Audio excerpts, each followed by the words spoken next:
Students, last લેક્ચરની અંદર આપણે જરાયું વિન્યાસ વિશે ભણ્યા અને ફળોના પ્રકાર અને એમાં એક અસ્ટિલા ફળ વિશે આપણે વિસ્તારથી માહિતી મેળવી. હવે આજના લેક્ચરની અંદર આપણે નેક્સ્ટ પોઈન્ટ સમજવાનો છે બીજ વિશે અથવા તો સીડ. તો એક જ શબ્દમાં આપણે જો વાત કરીએ તો બીજ એટલે શું, બરાબર? તો બીજ શબ્દ આપણને સાંભળતા એવો વિચાર આવે કે બીજ એટલે એક એવી રચના કે જેમાંથી નવી વનસ્પતિ ઉગાડી શકાય, બરાબર? એ વાત તો સાચી છે, પણ અહીંયા આપણે બીજની રચના કેવી રીતે બને છે અથવા તો બીજના પ્રકારો કયા હશે, બંને પ્રકારોની અંદર કયા કયા તફાવત છે, તો એના વિશે વિસ્તારથી માહિતી મેળવવાની છે. ક્લિયર? તો પહેલાં આપણે વાત કરીએ કે બીજ એટલે શું. તો જો એક જ શબ્દમાં આપણે બીજ અથવા તો સીડ એનું વર્ણન કરવું હોય તો એક શબ્દ છે ફલિત અંડક, બરાબર? એટલે કે તે અંડકમાંથી બનશે. તો હવે એ સમજવા માટે આપણે આગળના લાસ્ટ લેક્ચરની વાત કરીએ કે સ્ત્રીકેસર હોય, સ્ત્રીકેસરની અંદર નીચેનો ભાગ છે એ છે બીજાશય. તો હવે આપણે વાત કરી હતી કે જ્યારે ફલનની પ્રક્રિયા થશે તો જે બીજાશયનો ભાગ છે એ બીજાશયના ફલન પછી એમાંથી બનશે ફળ. ક્લિયર? પણ આ બીજાશયની અંદર જે અંડક રહેલું છે અથવા તો એકથી વધારે અંડકો રહેલા હોય તો એ અંડકોમાંથી ફલન થયા પછી શું બનશે? બીજ અથવા તો ઘણા બધા બીજ. તો બીજ એટલે આપણે એને શું કહી શકીએ એક શબ્દમાં? ફલિત અંડક. ક્લિયર? હવે જો આપણે ડેફિનેશન આપવી હોય તો ડેફિનેશનમાં બીજ એટલે ફલન બાદ અંડકોનો વિકાસ થઈ જે રચના બને છે એ રચનાને આપણે કહીશું બીજ. ક્લિયર? હવે બીજ જે છે એના બે પ્રકારો પણ આપણે સમજવાના છે. તો એ બે પ્રકારો સમજતા પહેલાં બીજ કેટલા ભાગોનું બનેલું છે એ આપણે સમજી લઈએ. હવે મોટા ભાગે તમને બધાને ખ્યાલ આવી જ ગયો હશે કે આપણે બીજ એટલે અહીંયા જે વાલ, વટાણા, ઘઉં, મકાઈ અથવા તો જે એરંડા છે તો એવી પ્રકારની રચના વિશે વાત કરીએ છીએ, બરાબર? અને એની અંદર પણ બે પ્રકાર હશે. તમે જો સમજી ગયા છો આગળ તો એક દળી અને દ્વિદળી વનસ્પતિ આગળના ધોરણની અંદર તમારે ભણવામાં આવી ગયું હશે. તો બંને પ્રકારના જે બીજ છે એના વિશે આપણે ડિટેલમાં સમજવાનું છે. તો પહેલાં વાત કરીએ કે બીજ કયા ભાગોનું બનેલું છે. હવે બીજ બનેલું છે બે ભાગોનું. એક હશે બીજાવરણ. આવરણ આવે એટલે શું થાય કે બીજની ફરતે જે આવરણ હોય એને કહેવાય છે બીજાવરણ. જેમ ફળની ફરતે હતું ફલાવરણ એવી જ રીતે. અને એનો બીજો ભાગ હશે ભ્રૂણ. હવે ભ્રૂણની રચના વિશે જો વાત કરતા હોય તો યાદ કરો આપણું જે લેક્ચર છે શરૂઆતનો કે મૂળ શેમાંથી બને છે, પ્રકાંડ શેમાંથી બને છે, ત્યારે મેં તમને એક બીજની રચના ડ્રો કરીને બતાવેલી કે ભ્રૂણધરી હશે. ભ્રૂણધરીમાં અહીંયા ભ્રૂણની વાત કરતા હોય તો નીચેના ભાગે હશે ભ્રૂણ મૂળ, ઉપરના ભાગે હશે ભ્રૂણાગ્ર, બરાબર? આદિસ્કંદ અથવા તો પ્રાંકુર એ વિશે આપણે વાત કરી ગયા. તો હવે એ જ રચના વિશે અહીં આપણે આગળ થોડીક વધારે ઇન્ફોર્મેશન મેળવવાની છે. તો હવે આપણે વાત પર પાછા ફરીએ કે બીજ જે છે શેનું બનેલું છે. એક હશે બીજાવરણ અને બીજી કઈ રચના છે? ભ્રૂણ છે. તો બીજાવરણ એટલે તો આપણે સમજી ગયા કે કોઈ બીજ હોય એની ફરતે જે આવરણ રહેલું હોય, મોટાભાગે જે બીજ છે એનો જે કલર જોવા મળે છે એ કલર એ બીજાવરણને જવાબદાર છે, બરાબર? મગની ફરતે અથવા તો આપણે વાત કરીએ બીજા ચણાની ફરતે જે આખું જે એ ગ્રીનિશ કલરનું કે બ્રાઉનિશ કલરનું બીજાવરણ છે એના લીધે એ રંગ જોવા મળતો હશે. હવે ભ્રૂણની આગળ વાત કરીએ તો ભ્રૂણની અંદર કઈ રચના જોવા મળે છે? તો ભ્રૂણની અંદર એક તો જોવા મળે છે ભ્રૂણમૂળ, ભ્રૂણધરી અને એ સિવાયની રચના છે બીજપત્ર. અને બીજપત્રોની સંખ્યા પણ અહીંયા કાં તો એક હોય અથવા તો બે હોય. બધી જ ડિટેલમાં ઇન્ફોર્મેશન આપણે આગળ સમજવાની છે. અહીંયા ફક્ત આપણે નામ યાદ રાખીએ કે ભ્રૂણમાં હશે, હકીકતમાં જોઈએ તો હશે ભ્રૂણાગ્ર, ભ્રૂણમૂળ અને બીજપત્ર. 3 શબ્દ આપણે યાદ રાખવાના છે, બરાબર? પણ બુકની અંદર જો આપણે કહીએ તો હશે ભ્રૂણમૂળ, ભ્રૂણધરી અને બીજપત્ર. બીજપત્રોની સંખ્યા અમુકમાં 1 હોય અને અમુકમાં 2 હોય. તો એ જે બીજપત્રની સંખ્યા છે એ બીજપત્રની સંખ્યાના આધારે હવે આપણે બે પ્રકારના બીજ વિશે સમજવાનું છે. હવે એ બે પ્રકારના બીજમાં પહેલાં આપણે સમજીએ દ્વિદળી બીજની રચના.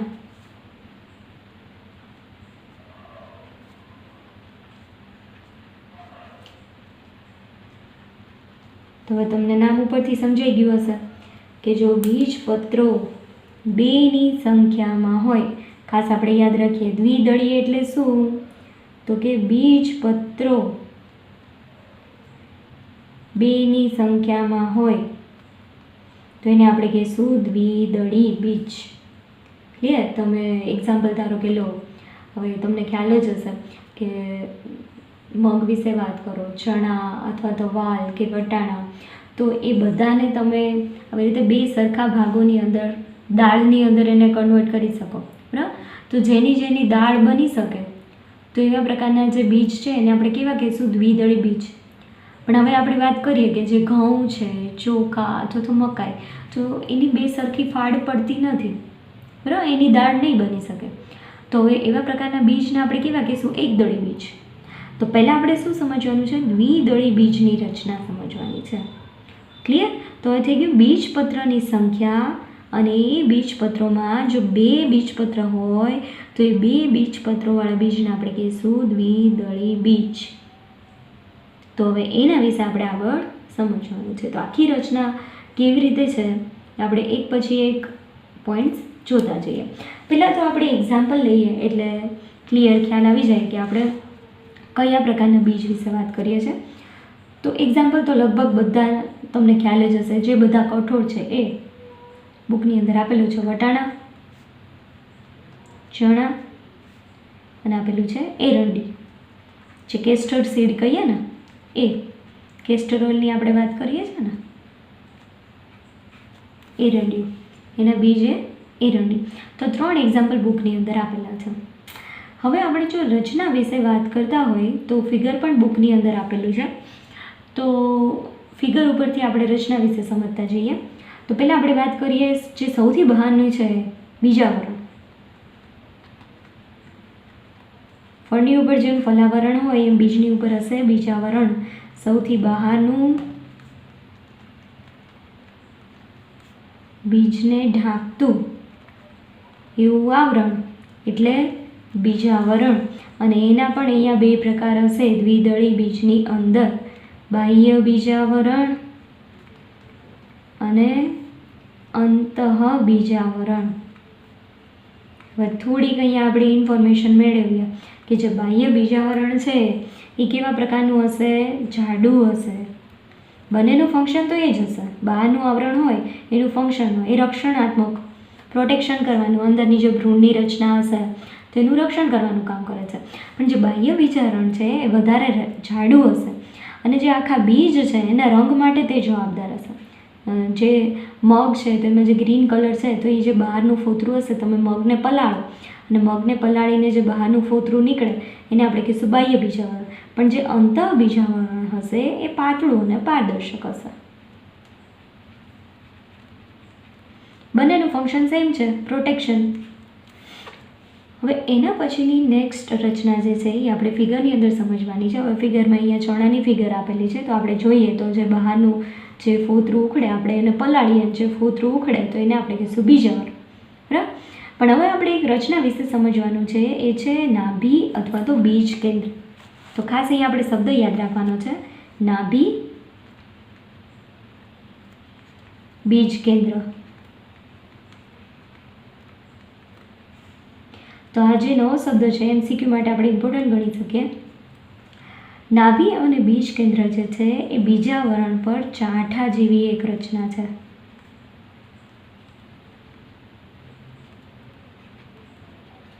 અથવા તો કોઈ ડાઘ પડેલું તમે મગની અંદર અથવા તો ચણાની અંદર નીચેના ભાગે જુઓ, ચણીવાળી હશે રચના તો એ નીચેના ભાગે તમને એક ડાઘ જોવા મળશે અને ડાઘની વચ્ચે આપણને એવું લાગશે કે નાનું એવું છિદ્ર રહેલું છે. તો આ જે આખો ડાઘ છે એ ડાઘને કહેવાય છે નાભી અથવા તો બીજ કેન્દ્ર. બીજનું કેન્દ્ર આપણે એવી રીતે યાદ રાખીશું. અને કેન્દ્ર હોય તો એને શું કહેવાય છે? નાભી.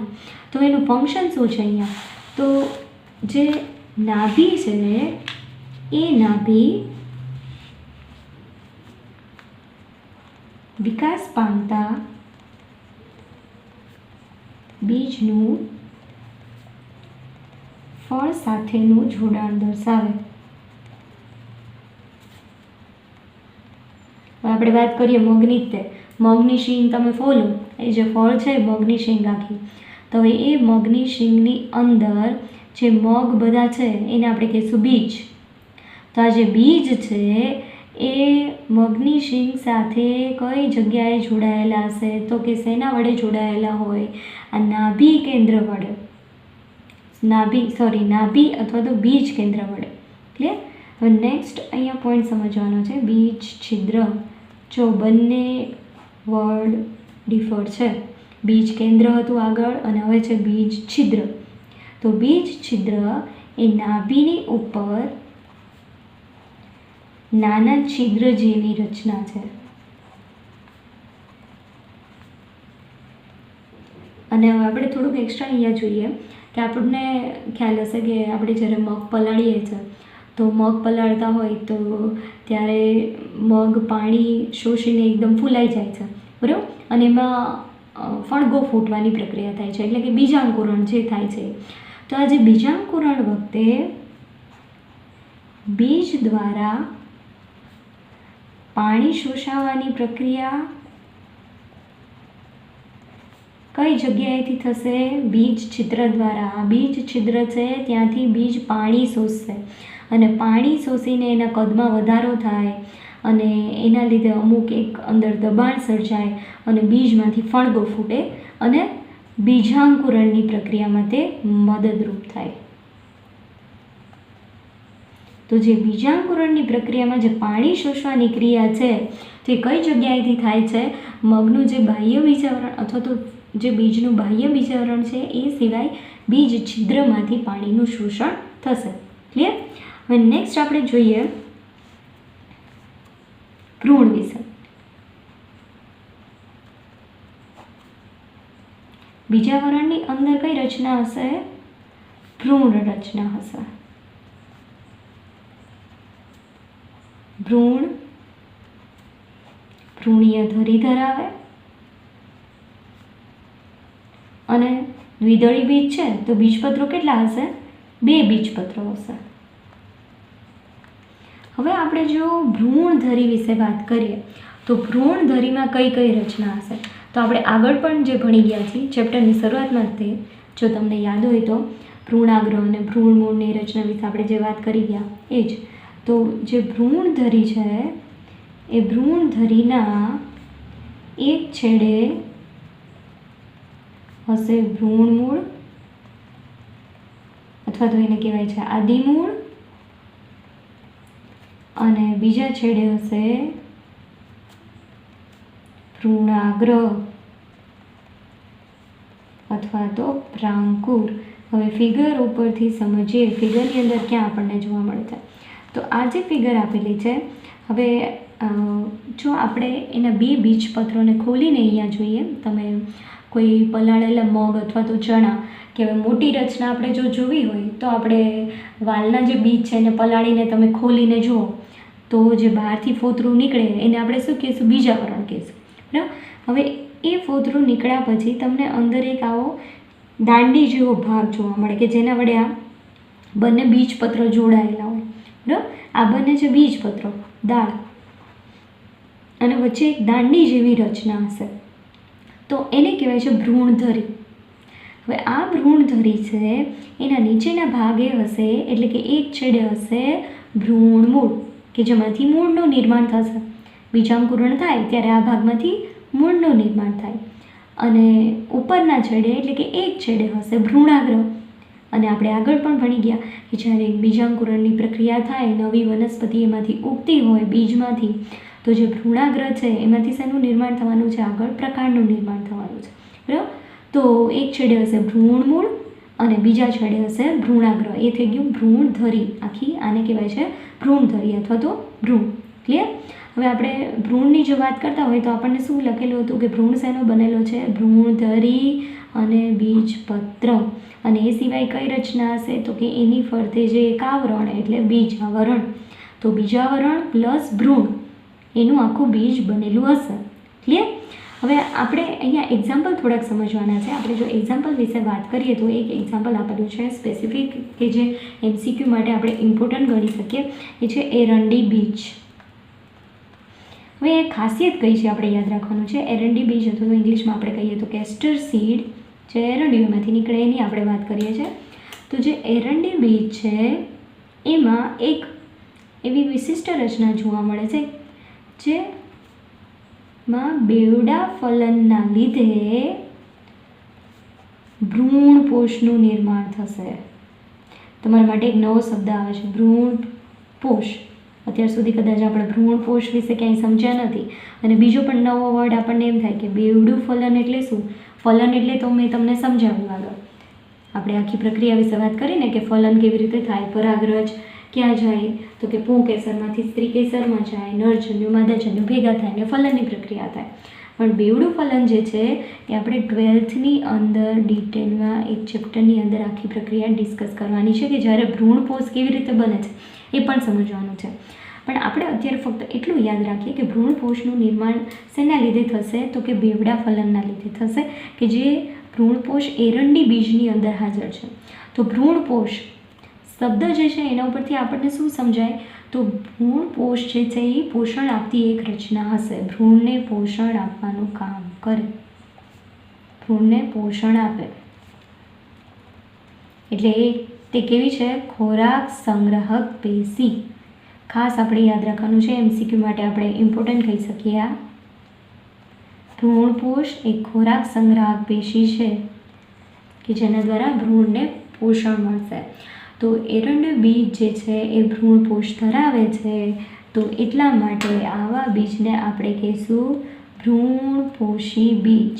તો અહીંયા બીજના વળી પાછા બે પ્રકારો આવે છે, એકદળી દ્વિદળી તો આપણે જોયા બીજપત્રની સંખ્યાના આધારે. પણ હવે ભ્રૂણપોષ હાજર છે કે ગેરહાજર છે, બરાબર? તો એના આધારે પણ બે પ્રકાર છે. જો ભ્રૂણપોષ હાજર હોય, આપણે ફરીવાર લખીએ, જો ભ્રૂણપોષ હાજર હોય તો એને આપણે કહીશું ભ્રૂણપોષી બીજ. અને શેની અંદર હાજર છે? એરંડી બીજ.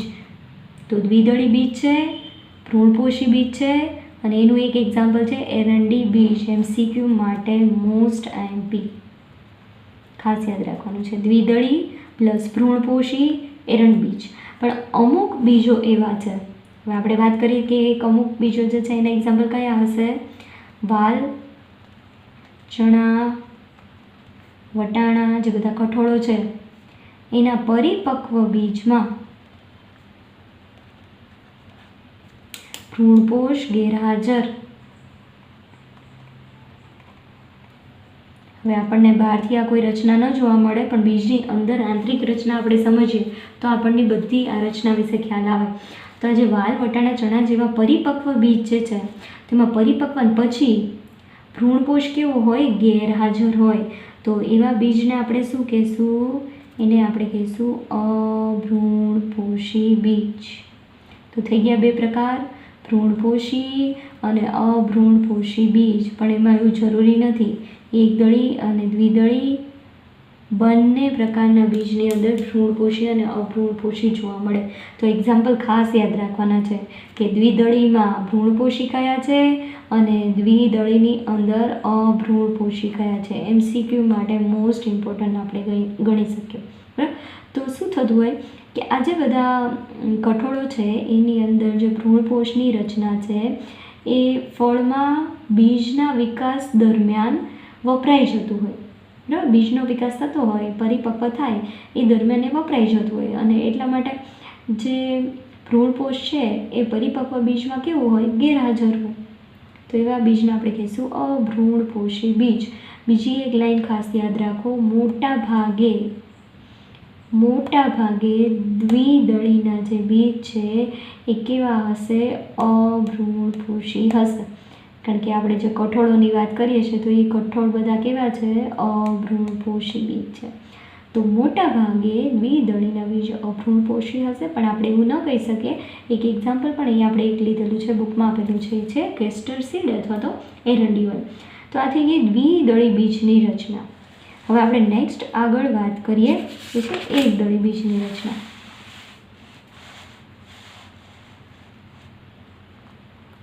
હવે આપણે જો એકદળી બીજની વાત કરતા હોય તો અહીંયા જે એક્ઝામ્પલ લીધેલું છે એ એક્ઝામ્પલ આપણને આપેલું છે મકાઈ વિશે, બરાબર.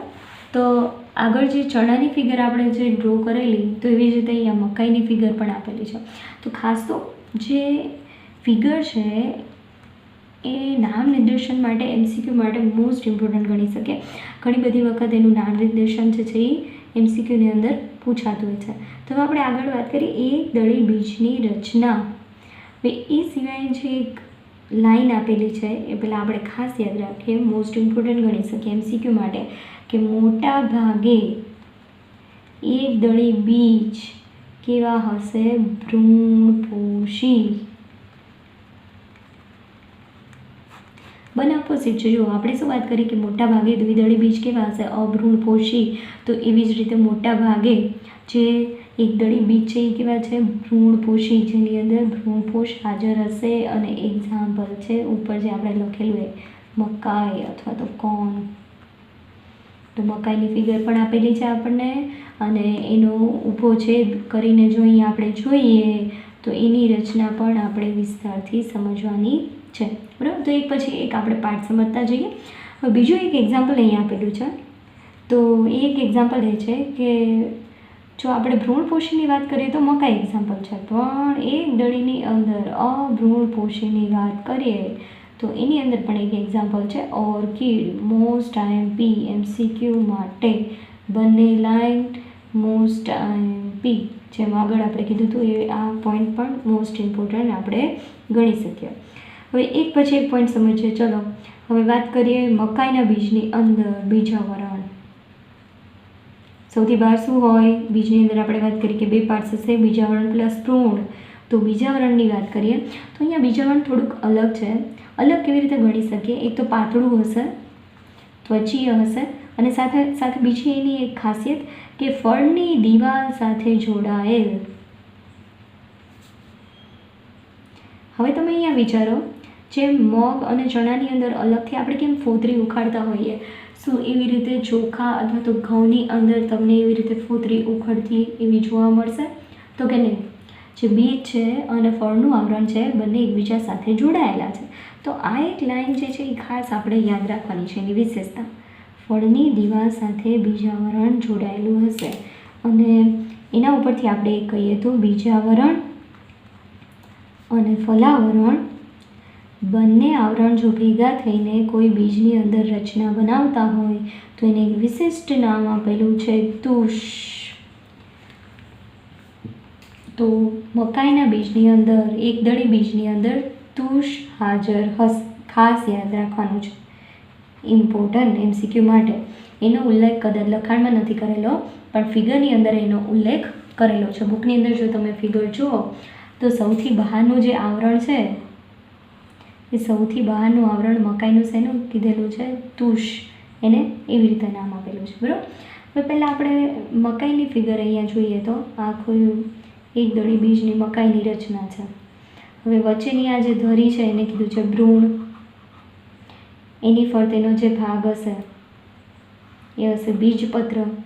સાથે સાથે આપણે કીધું હતું કે જે એકદળી બીજ છે એમાં મોટા ભાગે ભ્રૂણપોષી હોય, તો આ જે ભાગ છે ડોટેડ બતાવેલો છે એ છે ભ્રૂણપોષ. અને એની ફરતે એક સમિતાય સ્તર હશે, જેના વિશે આપણે આગળ અહીંયા ઊભા છેદની અંદર સમજીશું. હવે બીજાવરણની આપણે વાત કરીએ. હવે આગળ આપણે વાત કરીએ તો એના પછી હશે ભ્રૂણપોષ.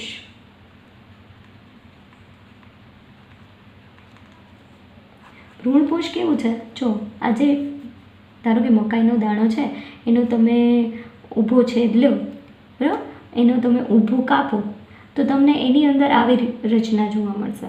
હવે સૌથી બહાર તો આપણે વાત કરી દીધી કે આખો જે મકાઈ છે અથવા તો એકદળી બીજ છે એની ફરતે તુષની રચના હશે. બીજાવરણ પ્લસ ફલાવરણ એટલે થઈ ગયું તુષ. હવે ભ્રૂણપોષી બીજ છે તો આજે આખું રેડ કલરથી આપણે બતાવેલું છે ડોટેડ, એ કયો વિસ્તાર છે? ભ્રૂણપોષ. ફંક્શન પણ આપણને ખબર છે, ભ્રૂણને પોષણ આપવાનું કામ કરશે. તો ભ્રૂણપોષ અહીંયા કેવા પ્રકારનું છે? જથ્થામય હશે અને ખોરાક સંગ્રહ કરે. હવે એના પછી નેક્સ્ટ છે સમિતાયા સ્તર.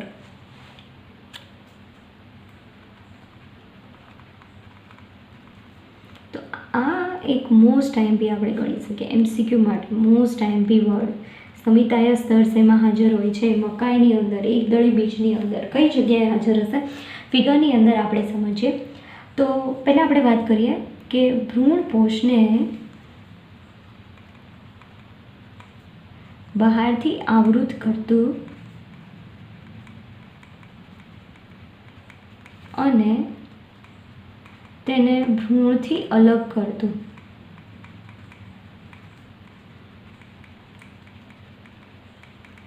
પ્રોટીનનું બનેલું સ્તર.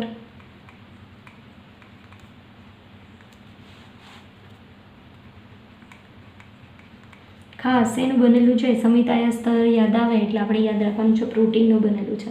બરાબર. ફિગરની અંદર આપણે જોઈએ ભ્રૂણપોષ છે. ભ્રૂણપોષ જે છે એની ફરતે ફક્ત ભ્રૂણપોષ ખાસ યાદ રાખવાનું છે. જો આ જે રેડ કલરની લીટીવાળી જે લાઈન બતાવેલી છે, તો આ જે રેડ કલરથી દર્શાવેલું છે એ છે સમિતાયા સ્તર. શેનું બનેલું છે? પ્રોટીન. પ્રોટીન યાદ રાખવાનું છે. અને ભ્રૂણપોષને ઘેરીને ગોઠવાયેલું હોય, જે ભ્રૂણપોષને ભ્રૂણથી છૂટું પાડશે. નીચે ભ્રૂણની રચના રહેલી છે. ભ્રૂણપોષને સમિતાયા સ્તર ભ્રૂણથી છૂટું પાડશે. જો અહીંયા વચ્ચેના ભાગે પણ રહેલું છે. ક્લિયર? તો આ થઈ ગયું સમિતાયા સ્તર, કે જે આપણે ઇમ્પોર્ટન્ટ ગણી શકીએ MCQ માટે. હવે નેક્સ્ટ પોઈન્ટ છે ભ્રૂણ. જે આપણો બાકી રહ્યો પોઈન્ટ સમજવાનો એ છે ભ્રૂણ.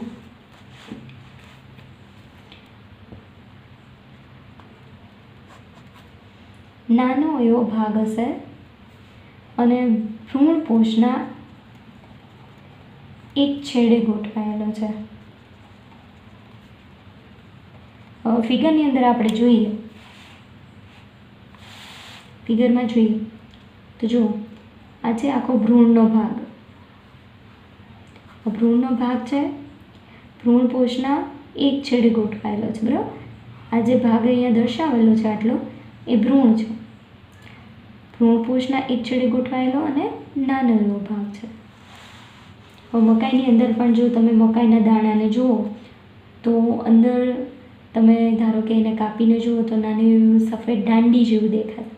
તો જે સફેદ દાંડી છે અથવા તો તમે મકાઈનો દાણો કાઢો એના ઉપરથી તો મકાઈના દાણામાં કાણા જેવી રચના જોવા મળશે ઘણીવાર. તો એ જે ભાગ છે જે ચોંટી રહી ગયેલો છે અંદર એને કહેવાય છે ભ્રૂણ. નાનો એવો ભાગ હશે. હવે ભ્રૂણની અંદર આપણે વાત કરીએ બીજપત્રની. સંખ્યા કેટલી હશે બીજપત્રની? એક દળી બીજ છે તો સંખ્યા હશે 1. ખાસ યાદ રાખવાનું છે, સંખ્યા હશે 1. એક મોટું અને ઢાલ આકારનું શેપ પણ ખાસ યાદ રાખવાનો છે કે એક દળી બીજમાં મકાઈની અંદર કેવા શેપનું બીજપત્ર છે? ઢાલ આકારનું. અને જેને એક વિશિષ્ટ નામ આપેલું છે વરુથિકા. MCQ માટે અને નીટ માટે મોસ્ટ આઈએમપી. વરુથિકા શેમાં પ્રેઝન્ટ હશે અથવા તો કયા બીજપત્રની રચનાને વરુથિકા કહેવાય છે? ક્લિયર? મોસ્ટ આઈએમપી વર્ડ વરુથિકા અને સમિતાયા સ્તર. હવે નેક્સ્ટ આપણે વાત કરીએ આગળ એ છે ભ્રૂણધરી. સેમ જે આપણે આગળ સમજાય એમ એક છેડે શું હશે તો કે એક છેડે હશે ભ્રૂણમૂળ. બીજા છેડે શું હશે તો કે બીજા છેડે હશે ભ્રૂણાગ્ર. તો ફિગરની અંદર આપણે સમજતા જઈએ. હવે આપણે જે આગળ વરુથિકાની વાત કરેલી તો આ જે આખી રચના છે એને આપણે કહીશું વરુથિકા બીજપત્ર. અને એના એક છેડે ભ્રૂણ ગોઠવાયેલું હશે. બરાબર. ભ્રૂણની અંદર જો ઉપરના ભાગે આપણે વાત કરીએ તો ઉપરના ભાગે હશે ભ્રૂણાગ્ર. અહીંયા દર્શાવેલું છે, બુકની અંદર પણ તમે ફિગર જોઈ શકો છો. આ છે ભ્રૂણાગ્ર અને નીચેના ભાગે હશે ભ્રૂણ. હવે બીજી એક વિશિષ્ટ રચના પણ અહીંયા હાજર છે એકદળી બીજની અંદર કે જે ભ્રૂણાગ્ર હશે અને ભ્રૂણમૂળ હશે તો એના રક્ષણ માટે એને આવૃત એવી એક રચના ત્યાં ગોઠવાયેલી હશે. તો ભ્રૂણાગ્રની ઉપર હશે ભ્રૂણાગ્ર ચોલ અને ભ્રૂણમૂળની ઉપર રક્ષણાત્મક રચના હશે ભ્રૂણમૂળ ચોલ. તો આ ભ્રૂણાગ્ર ચોલ